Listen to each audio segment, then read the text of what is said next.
If you were having coffee with me, I'd be happy to have you visit my digital republic of the internet, where I am the sovereign ruler. But meanwhile, back to the real world. If I wanted to visit you with effect immediately from December 2023, I would need to get an e-passport. I must confess though that I was sorely disappointed to learn what an e-passport really is. I had kinda hoped that it was something like a futuristic flash drive with NFC, tap technology, GPS, Bluetooth 5.0, and biometric sensors embedded beneath your skin, end of days stuff. What does the e-passport look like? Apparently it's just a regular passport with a SIM card like microchip embedded into it. So our government, in its great wisdom, has decided everyone should get an e-passport and the old passports will cease working come December 2023. It's all fine. It's all and fine, except if one considers the costly nightmare it has been for one to get a passport.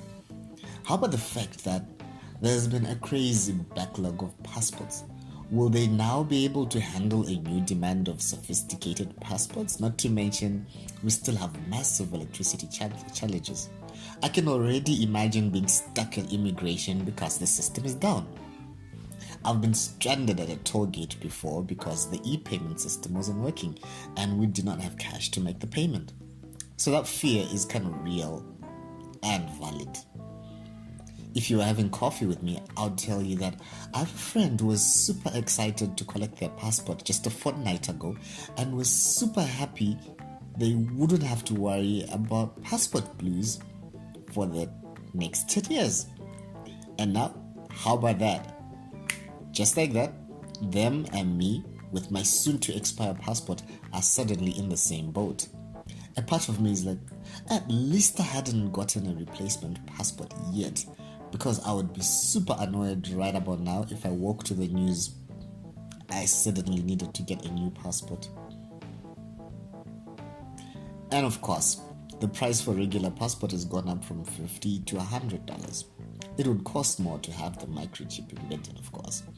Plus a $20 application fee, which can only be paid at a very specific bank.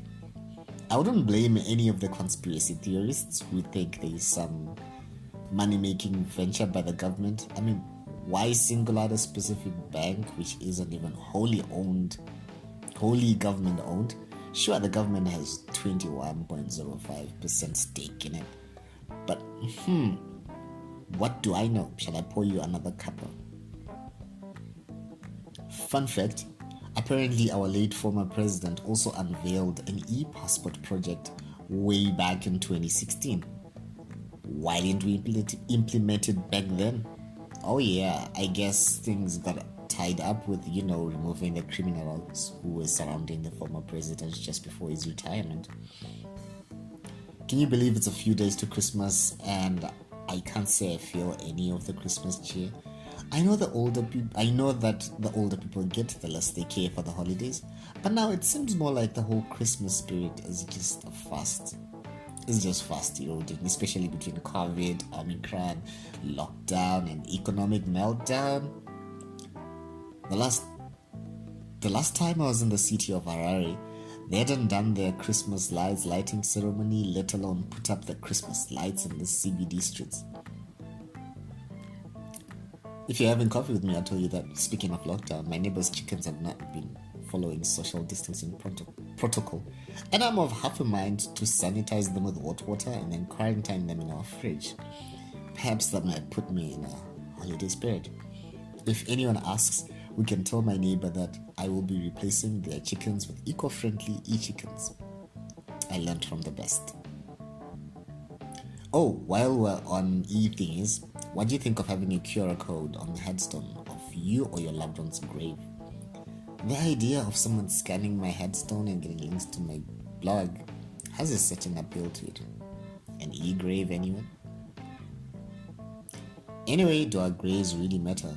Our president is considering the idea that remains of the late imperialist Sejong Moons buried at Matoposi be sent back where he hailed from, and we can also have back our ancestral remains which are being kept in Europe. What's up in your neck of the woods? Are you feeling the holiday cheer? Compliments of the festive season.